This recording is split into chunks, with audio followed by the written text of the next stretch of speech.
বেলগুড়ি আর এখান থেকে জোর হলেও 400 থেকে 500 মিটার দূরে।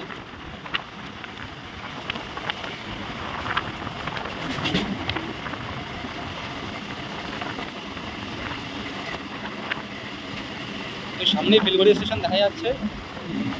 আমার এখানে টাইমিং অনুযায়ী 3 মিনিটেরও কম সময় লাগে বেলগুড়ি আর দমদম থেকে।